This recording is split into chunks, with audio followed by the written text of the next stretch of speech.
Voters said yes, but questions remain from the campaign to sell Cincinnati's railroad to Norfolk Southern. The WCPO9 I-team has been following the money on issue 22 ever since Cincinnati's mayor first denied, then admitted that his campaign treasurer was also running the campaign in favor of the sale. I-team reporter Dan Monk looks at why the railroad's $4.2 million in campaign contributions did not violate Cincinnati's anti-corruption ordinance.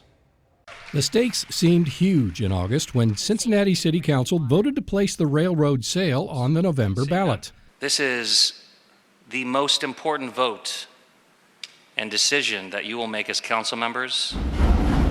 But it wasn't enough to trigger campaign finance restrictions on one of the biggest business deals in the city's history. I think there's a little bit of a blind spot in terms of thinking about how a ballot issue could have such a massive effect on a particular economic interest. UC political science professor David Niven is talking about Chapter 119 of the Cincinnati Municipal Code. What you see in city rules are an effort to keep somebody like a developer from writing a check and having undue influence over council.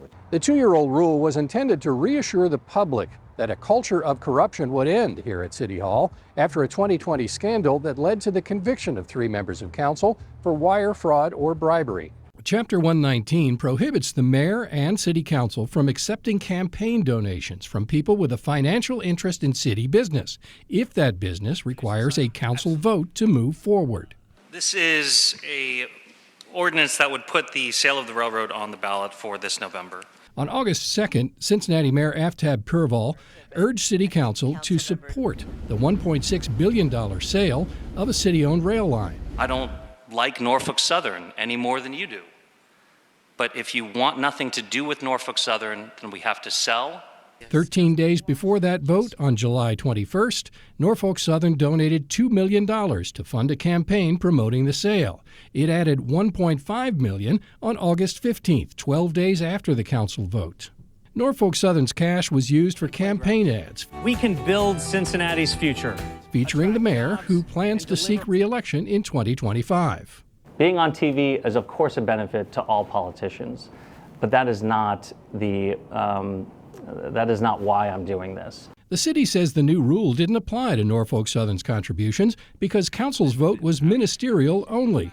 Spokeswoman Molly Lair said the Cincinnati Southern Railway Board decided when to seek voter approval, and council had no legal authority to approve or deny that decision. If you were designing campaign finance rules knowing that this kind of question was going to come up in the future, you would absolutely deal with it. You would absolutely say, well, we can't have the entity that wants this passed and will benefit from it in massive economic ways. We can't have them funding the campaign exclusively. There's something wrong with that.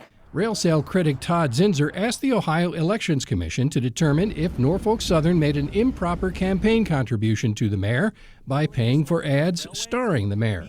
The commission will consider that complaint on December 14th.